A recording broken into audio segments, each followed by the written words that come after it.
Bonjour. Depuis le 16 mars, date du confinement, beaucoup de nos élèves rencontrent des difficultés pour ouvrir, voire éditer des fichiers PDF, qui est le format généralement utilisé par beaucoup d'entre nous et qui est le plus pratique dans beaucoup de cas. Alors, bien entendu, ces fichiers PDF, on peut les ouvrir avec Edge, avec d'autres navigateurs également, avec bien sûr Adobe Reader qui est souvent installé par défaut, mais ces produits ne permettent pas de réécrire dessus. Donc je vais vous présenter le moyen d'installer un outil très pratique qui est celui qui est utilisé également généralement dans l'établissement, installé par le Conseil général de la Loire, entre autres. Il s'agit de PDF Exchange Viewer. Alors déjà, la première chose, c'est de le télécharger, mais si possible, pas n'importe où. Donc, on va lancer le navigateur. Ensuite, on va taper donc PDF Exchange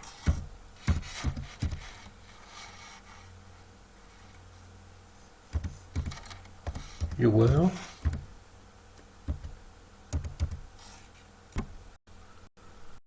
Alors, le problème, c'est de ne pas le chercher n'importe où. Si possible, éviter certains sites et de préférence utiliser celui-ci, c'est-à-dire www.trackersoftware.com product.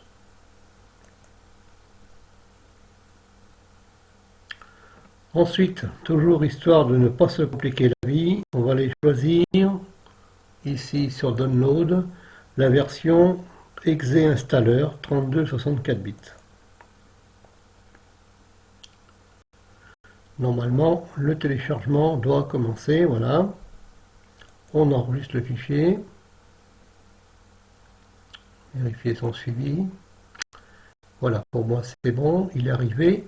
On le lance. En français de préférence.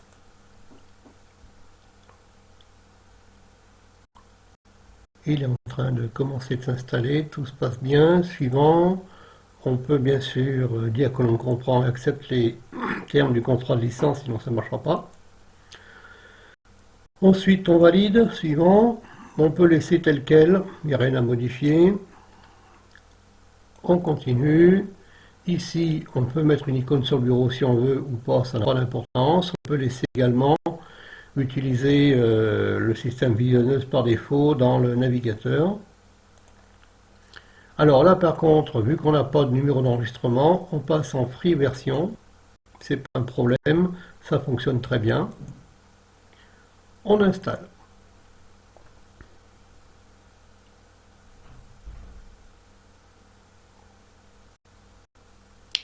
Voilà, il ne reste plus qu'à exécuter.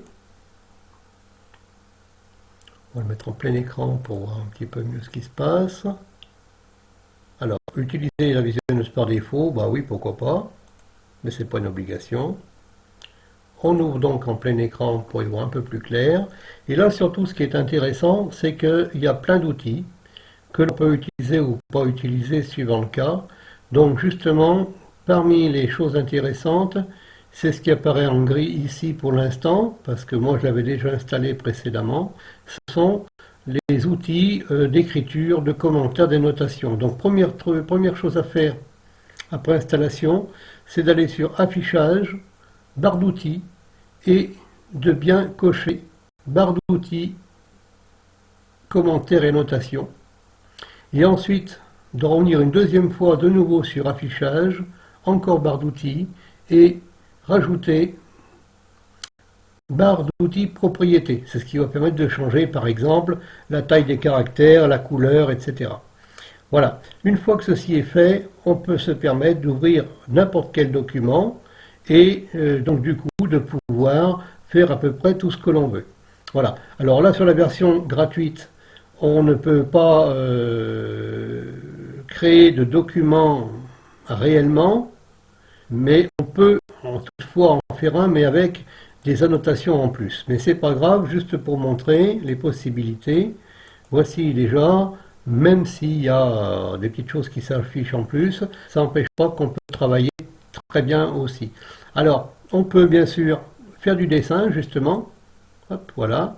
Donc, mon, ma figure qui est ici, justement, grâce aux propriétés, je peux, par exemple, la remplir. Et je vais la remplir en bleu et laisser le contour rouge. Je peux aussi, bien entendu, changer le contour, le mettre d'une autre couleur. Je peux également modifier la taille du trait. Voilà, on voit très bien. Tout fonctionne parfaitement.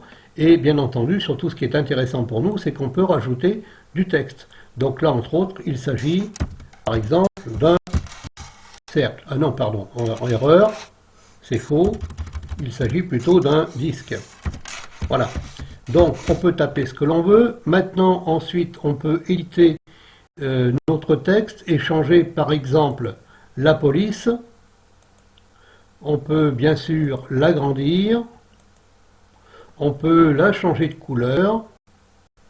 Pourquoi pas. Et bien entendu, on peut aussi, par exemple, souligner ou d'autres petites choses si nécessaire. Voilà. Donc ce logiciel est très pratique parce que du coup, à partir d'un document tel qu'il soit, on peut rajouter très facilement des annotations et voire découper, faire des choses. On peut même aussi utiliser un système de tampons, voilà, qui peut être sympathique parfois. Alors les tampons, il y a quelques tampons mais qui ne sont pas forcément utiles, mais il faut savoir qu'on peut, en cherchant un petit peu dans le logiciel, rajouter ses propres images que l'on va donc pouvoir ensuite facilement intégrer. Voilà. Il suffit de faire des petits dessins ou de faire d'autres croquis à côté ou de les récupérer sous forme d'images et ensuite à partir d'images, voilà, on va faire nouvelle à partir d'une image ou à partir d'un PDF et on va pouvoir créer une nouvelle vignette, un nouveau petit dessin qui va être très pratique ensuite pour compléter un document quel qu'il soit. Voilà, c'est tout pour l'instant. Je vous laisse découvrir le logiciel et peut-être que plus tard on verra d'autres outils du même style.